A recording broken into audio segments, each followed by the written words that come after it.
Dental implants have been in the market for 30 or 35 years. So in the market, when they first started, there were a handful of companies that they were doing them. Now you find that there are too many companies that they're starting to be in the business, and some of them actually they clone each other. The actual difference in the shape and sometimes the surfaces of the implants is the things that we see in the market.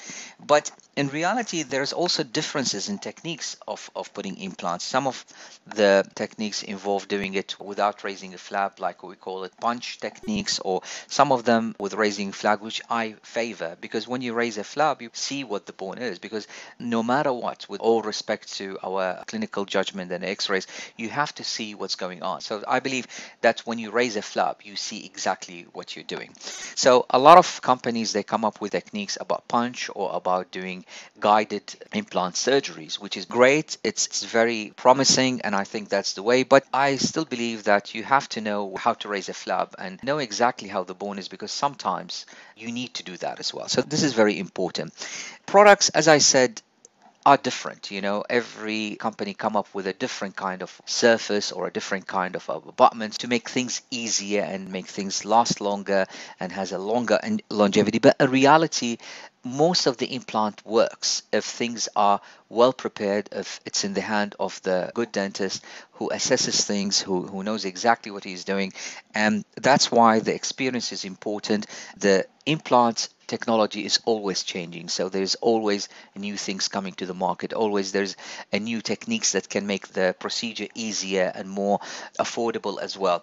And crowns in general that we put in with the implants are either screwed on or cemented into the implants. And with that, it depends on the case. I prefer sometimes screw type of implants because it can be retrievable. Having said that, it depends on where it is located and the condition of that implants.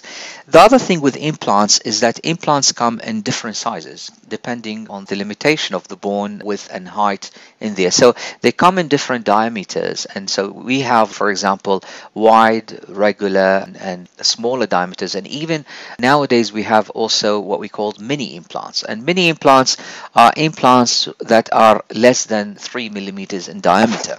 Those implants, and I find there's a lot of dentists that they talk about them, are mostly suitable for stabilizing dentures, and they're very easy to be put. Most of the time you don't even need to raise a flap, because you just have to assess the bone, and basically we can make just a small indentation in the bone and just screw them by hand into the bone, and then at the same time we can try to put that denture and take an impression and pick it up, and they can have it instantly. So it's a great way to stabilize dentures, and it's very successful as well. So some companies even go further to advertise for them to restore even individual teeth. I still believe that we need an implant a bit wider than that, because when we put an implant, you need to have an anchor that is a little bit strong, and some of them are not really strong enough to withstand replacing a tooth, like a normal crown or something like that.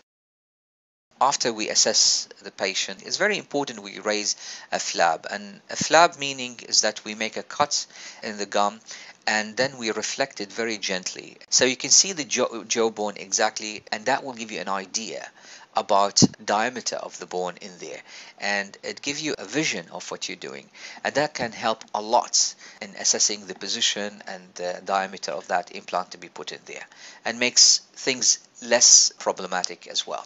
A flab is the traditional way of doing dentistry, and especially if we're dealing with a narrow ridge, it is very important that we raise a flab, because sometimes we need to flatten a little bit of the bone to get a little bit more width to put that implant in there. So with the guided surgery, which is great, the use of technologies, basically we take a model of the jawbone of that patient, and then we send it to certain companies that they will provide us with a guide that it has a certain opening to drill through it. But still, I still believe sometimes, no matter whatever you're doing, it will be more preferable to raise a flab and to see what's going on. Having said that, sometimes there are cases that it can be very easily be done with guided surgery when you have a lot of bone. But if you have not a lot of bone, my preference is to raise a flab, and in most of my cases I still believe raising a flab is a better way, because you're seeing things on the spot. And sometimes even with guided surgery you will still need to know how to raise a flab. So raising a flab I think is the key for putting a successful implants in there. But with more and more developments, we will get into a stage where we can do guided technology with more and more diligence and accuracy as well.